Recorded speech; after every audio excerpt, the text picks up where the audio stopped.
हाय phi, मेरा नाम आकाश है और आज के इस वीडियो में बात करने वाले मोबाइल फ़ोन की। गैस अगर आप मोबाइल रिपेयरिंग सीखना चाहते हो तो आप आने वाली सीरीज़ को मेरी जो है वो बहुत ध्यान से देखना, क्योंकि मैं ऐसी इन्फॉर्मेशन जो है वीडियोस देने वाला हूँ जिसके बिहाफ पे आप जो है ना सर्किट के बारे में काफ़ी कुछ जो है वो समझ पाओगे। ठीक है, तो यहाँ पे देखिए, किसी भी इलेक्ट्रॉनिक फ़ोन या कोई भी मोबाइल फ़ोन, अगर हम इलेक्ट्रॉनिक की बात नहीं करते इलेक्ट्रॉनिक इक्विपमेंट की, तो अगर हम किसी भी मोबाइल फ़ोन को ओपन करेंगे तो उसके अंदर आपको एक मदरबोर्ड जो है वो देखने को मिलेगा। ठीक है, अब ये एक मदरबोर्ड है। अब इसमें ऐसा क्या होता है गाइज, अगर आप इस तरीके से सोचो कि आप यहाँ बैठे हुए हो और लाखों करोड़ों मीटर दूर जो भी इंसान होगा वो आपसे बात कर सकता है, तो वो ऐसा कैसे पॉसिबल है? अगर आप किसी भी चीज़ के पीछे का रीज़न जानना चाहते हो तो आपको जो है वो चीज़ें बहुत अच्छे से समझ में आएगी। आपको समझ में आएगा कि वो सर्किट किस तरीके से काम करती है। तो अगर आप आने वाली मेरी सीरीज़ को देखोगे तो आपको ये काफ़ी कुछ समझ में आएगा कि ये सर्किट जो है वो किस तरीके से काम करती है। अब देखिए, किसी भी इलेक्ट्रॉनिक जो सर्किट होती है उसकी पॉसिबिलिटी दो चीज़ों से होती है। अगर मोबाइल की बात करें हम, तो मोबाइल जो होता है वो हार्डवेयर और सॉफ्टवेयर जो है वो दोनों चीज़ों से मिलके बना है। अब हार्डवेयर क्या है गाइज, ये जो बोर्ड है मेरे हाथ में ये हार्डवेयर है। ठीक है, अब हार्डवेयर को मैं ये देख सकता हूँ, इसे फील कर सकता हूँ इस बोर्ड को, लेकिन सॉफ्टवेयर को मैं देख सकता हूँ, फील नहीं कर सकता। ठीक है, सॉफ्टवेयर आप मोबाइल में देख सकते हो लेकिन उसे फील नहीं कर सकते। तो ये चीज़ें जब जब भी कोई हार्डवेयर का डेवलपमेंट होता है, जैसे स्टार्टिंग डेज में जब 1919 में, मेरे हिसाब से 1991 में मोबाइल फ़ोन जो है वो बहुत तेज़ी से मार्केट में आने लगा। तो ऐसे के दौर में जो है ना मोबाइल फ़ोन तो काफ़ी महंगा होता था, लेकिन जब धीरे धीरे करके आज के डेट में आप देखो मोबाइल फ़ोन लगभग सभी के हाथ में है। ठीक है, और हम जो है वो मोबाइल टेक्नीशियन बनना चाहते हैं तो हमें इन सर्किट के बारे में जानना बहुत ज़रूरी है। हमें ये समझना पड़ेगा कि ये किस तरीके से काम करती है। तो जैसे कि मैंने आपको बताया कि मोबाइल जो है वो हार्डवेयर और सॉफ्टवेयर दोनों से मिलके बना है। तो अगर गाइस हार्डवेयर में कोई प्रॉब्लम आती है तो भी आपका फ़ोन जो है वो डेड होगा, और अगर सॉफ्टवेयर में कोई प्रॉब्लम आती है तो भी आपका फ़ोन जो है वो डेड होगा। तो आपको ये आइडेंटिफाई करने आना चाहिए, आपको समझ में आना चाहिए, रिपेयरिंग करने आनी चाहिए इस फ़ोन को। अगर हार्डवेयर में कोई प्रॉब्लम है तो आप कैसे रिपेयर करोगे, और सॉफ्टवेयर में जो प्रॉब्लम है तभी आप मोबाइल के टेक्नीशियन बन पाओगे। तो इस सीरीज़ में हम हार्डवेयर के ऊपर ही देखेंगे। हम देखेंगे कि अगर हार्डवेयर में क्या प्रॉब्लम आती है जिसकी वजह से फ़ोन जो होता है वो डैमेज होता है, और ऐसा क्या है फ़ोन में, मदरबोर्ड में ऐसा क्या होता है कि जिससे ये इस तरीके से काम करता है। अगर आप स्टार्टिंग डेज के फ़ोन देखो तो उनमें खाली आपको कॉलिंग के ऑप्शंस मिलते थे, बाद में धीरे धीरे मैसेजिंग के ऑप्शन है, और आज की डेट में तो आप मोबाइल से जो है वो सारी चीज़ें कर सकते हो। और आने वाला कल भी मोबाइल का बहुत ब्राइट है, क्योंकि देखो टेक्नोलॉजी से लेके तो ब्राइट है, क्योंकि रिपेयरिंग की दृष्टि से मैं कुछ बोल नहीं सकता। रिपेयरिंग, क्योंकि जैसे जैसे सीरीज़ आगे बढ़ रही है, रिपेयरिंग पॉसिबिलिटी क्या है कि कम हो रही है फ़ोन की। आप देखो कि शॉमी या जो भी ब्रांड्स मार्केट में अवेलेबल है वो इस तरीके का फ़ोन मैन्युफैक्चरिंग करते हैं कि यूज़ एंड थ्रो फ़ोन हो। तो ये कहीं ना कहीं हमारे लिए प्रॉब्लम क्रिएट कर सकती है as a technician. But series तो चलती रहेगी, फ़ोन तो आते ही रहेंगे, क्योंकि आने वाला फ्यूचर जो है वो मेटामास्क का है। मेटामास्क ये बहुत बड़ा प्रोजेक्ट है। अगर आप डिटेल्स में जानना चाहते हो तो आप गूगल कर सकते हो कि टेक्नोलॉजी की दुनिया कितनी स्ट्रांग होने वाली है। आपको एक अंदाज़ा जो है वो इससे मिल जाएगा। ठीक है, तो कोई भी चीज़ होगा इस टेक्निकली, अगर ये पीसीबी है तो ये किस तरीके से काम करती है और क्या कुछ पॉसिबल है। जैसे कि मैंने आपको बताया कि अगर हार्डवेयर में कोई डेवलपमेंट आता है तो ही सॉफ्टवेयर में आपको वो देखने को मिलता है। जो भी चीज़ें हम एनालिसिस करते हैं कि हम फ़ोन के साथ, ये जैसे कि हमने शुरुआत में कॉलिंग ऑप्शन चूज़ किया, उसके बाद मैसेजिंग ऑप्शन चूज़ किया, फिर रेडियो, फिर ऑडियो, फिर कैमरा, फिर ब्लूटूथ, वाईफाई, डेटा ट्रांसफ़र, ये सब चीज़ें जो है वो मार्केट में आने लगी। आज के डेट में आपको बहुत कुछ, एंड्रॉयड जब से मार्केट में आया तब से आपको बहुत कुछ पॉसिबिलिटी मिलने लगी, आपको मल्टीपल एप्लीकेशंस मिलने लगी, आपको मल्टीपल इन्फॉर्मेशन मिलने लगी, अलार्म और बहुत सारी चीज़ें, कैलकुलेटर, आपको हर एक चीज़ जो है वो ऐप में मिल जाती है। कोडिंग के थ्रू ऐप जनरेट किया जाता है और वो एंड्रॉयड में ये पॉसिबिलिटी है कि वो रन कर सकता है। ठीक है, तो ये सब चीज़ें जो है वो सॉफ्टवेयर में इंक्लूड हुई, बट हार्डवेयर में भी उसका रोल रहा, क्योंकि जाहिर सी बात आता है जब तक आप सॉफ्टवेयर के बिहाफ पे अगर हार्डवेयर नहीं होगा तो फिर वो काम नहीं करेगा। और उसे काम कराने के लिए जैसे अगर मैं यहाँ पे कैमरे का फंक्शन इंक्लूड किया यहाँ पे, तो मुझे कैमरे के लिए एक सर्किट डिज़ाइन करनी पड़ी, उसके लिए एक सेक्शन बनाना पड़ा, फिर वो अनेबल कब होगा, डिसेबल क्या होगा, सीपीयू से उसका कॉन्फ़िगरेशन लाइन बनानी पड़ी, I2C की लाइन, मी की लाइन, ये सब बहुत सारी चीज़ें, ग्राफिक्स की लाइन, ये सब चीज़ें इन्वॉल्व करनी पड़ी। उसके बाद टच वाले फ़ोन आए, पहले कीपैड फ़ोन थे, तो टच में वो किस तरीके से काम करना है, टच पैनल,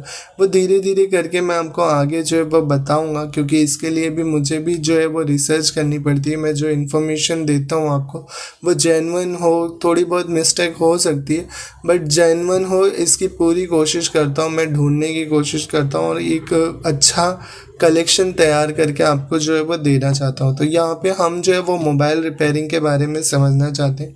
अब हमें ये समझना पड़ेगा कि इसके अंदर ऐसा होता क्या है। तो देखिए गाइज, यहाँ पे आपको बहुत सारे कंपोनेंट मिलेंगे। अब ये कंपोनेंट किन चीज़ों से बने होते हैं, जैसे कि अगर यहाँ पे आप देखो इसका कनेक्शन यहाँ से यहाँ किया जाता है, फिर वो कनेक्शन एक दूसरे से शॉर्ट क्यों नहीं होता। अगर मैं आपको जूम करके दिखाऊँ तो देखिए यहाँ पे सीपीयू के नीचे की प्रिंट देखिए, ये सीपीयू के एक बॉल है, बॉल के बीच में जो गैप्स बनाए जाते हैं वो एक दूसरे से शॉर्ट क्यों नहीं होते। यहाँ से सीपीयू एमएमसी के इंटरप्शंस की लाइन है, तो ये लाइनें जो हैं वो किस तरीके से एक दूसरे से शॉर्ट नहीं होती, हमें ये समझ में आना चाहिए। हमें ये समझ में आना चाहिए कि ये फ़ोन बना कैसे है कि ये बॉल एक दूसरे से शॉर्ट नहीं होते। तो गाइस देखिए, फ़ोन या कोई भी इलेक्ट्रॉनिक सर्किट जो है वो पॉसिबल तीन चीज़ों से ही होती है। एक तो कंडक्टर, जो कि आपका एल्युमिनियम, कॉपर या जो भी वायर आपके अवेलेबल है जिनसे इलेक्ट्रॉनिक फ़्लो पॉसिबल होता है, जैसे यहाँ से इलेक्ट्रॉन्स के फ़्लो दूसरी जगह तक जाते हैं, या फिर जो वायर होता है उसके अंदर से ट्रैवल करते हैं। अब लकड़ी के अंदर से तो ट्रैवल नहीं करते, या प्लास्टिक के अंदर से ट्रैवल नहीं करते, रबर के अंदर से ट्रैवल नहीं करते, आपके ऑयल के अंदर से इलेक्ट्रॉन के फ़्लो पॉसिबल नहीं है। तो ऐसे में ये सब क्या है, जो जिनमें इलेक्ट्रॉन का फ़्लो पॉसिबल है, कंडक्टर, वो आपका कंडक्टर होता है। जिनमें इलेक्ट्रॉन का फ़्लो पॉसिबल नहीं है वो आपका इंसुलेटर होता है। जैसे कि कॉपर आपका जो है वो गुड कंडक्टर माना जाता है एज अ प्राइस, क्योंकि वैसे तो गुड कंडक्टर जो है वो कॉपर है, लेकिन गुड कंडक्टर जो है वो गोल्ड है, लेकिन गोल्ड को हम यूज़ नहीं कर सकते ना, क्योंकि गोल्ड का फ़ोन तो नहीं बना पाएंगे। आप सोचो कि गोल्ड काफ़ी महंगा है, तो इसीलिए उसके बाद जो है हमारे पास अवेलेबल होता है वो होता है हमारा ये कॉपर। तो कॉपर से हम क्या करते हैं, कॉपर से जो है ना हम इसकी कनेक्शंस तैयार करते हैं, क्योंकि कॉपर से कनेक्शन जो है वो पॉसिबल है और वो जो होता है सस्ता भी है, तो इसीलिए कॉपर का यूज़ किया जाता है। और इनके बीच में आप जो कोटिंग देखते हो, ये सब कोटिंग, क्योंकि यहाँ पे आप देखो ये प्लेटिंग है कॉपर की, ये सब कॉपर की प्लेटिंग है, लेकिन इन कॉपर की प्लेटिंग के नीचे ना इसके ऊपर इंसुलेटर लगाया गया है। जैसे अगर मैं यहाँ पे स्क्रैच करके दिखाऊँ आपको,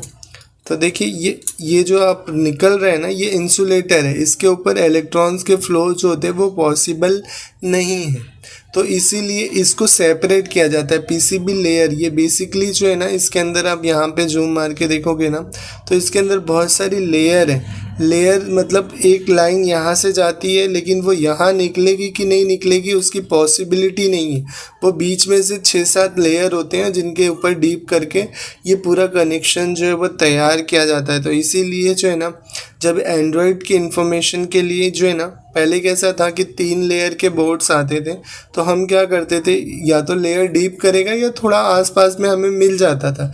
लेकिन अब ये लाइन डीप करके कहाँ जा रही है और कौन सी आईसी के नीचे निकलेगी, कौन सा कंपोनेंट यहाँ लगा हुआ है, दूसरा कंपोनेंट उसका यहाँ लगा हुआ है, तो ये हमें पता नहीं चलता था। इसीलिए जो है ना, आज के डेट में अगर आप सेमेटिक की इंफॉर्मेशन लोगे, सेमेटिक के बिहाफ पे फ़ोन रिपेयर करोगे तभी पॉसिबल है। अदरवाइज सेमेटिक के बिहाफ पे या फ़ोन की आईसी के बिहाफ पे आप उसकी सर्किट को रीड करने की कोशिश करोगे, आप एनालिसिस करने की कोशिश करोगे कि सर्किट किस तरीके से बनी है, तभी आपको जो है वो चीज़ें समझ में आएगी। तभी आप मोबाइल रिपेयरिंग जो है वो पॉसिबल कर पाओगे। अदरवाइज़ आने वाले जो आने वाले कल में भी और अभी भी जो रनिंग टेक्नोलॉजी है उसके बिहाफ पे हम बिना ज़ैमेटिक के सर्किट को रीड नहीं कर सकते। हम समझ नहीं सकते लाइनों के बारे में कि लाइनें कहाँ जा रही है, किस तरीके से काम कर रही। उसके लिए हमें जो है वो सर्किट को समझने के लिए जो है ना सैमेटिक बहुत इंपॉर्टेंट है। सैमेटिक के बिहाफ पे ही हम सर्किट को जो है वो समझ सकते हैं। तो आने वाले कल में या इस सीरीज़ की वीडियो में मैं आपको बहुत सारी चीज़ें बताऊंगा। मैंने आपको बताया इंसुलेटर और कंडक्टर के बारे में। उसके बाद आईसी जो होती है वो हमारी सेमीकंडक्टर से मिलके बनी होती है। सेमीकंडक्टर क्या है गाइस, इसमें इलेक्ट्रॉन का फ्लो जो होता है वो पॉसिबल होता है और नहीं भी होता है, डिपेंड करता है कंडीशन क्या है। उसको अलग अलग कंडीशन दी जाती है। या जब हम ट्रांजिस्टर, मॉसफेट, एलडीओ ये सब के बारे में समझेंगे, डायोड के बारे में समझेंगे, तो हमें सेमीकंडक्टर का रोल पता चलेगा।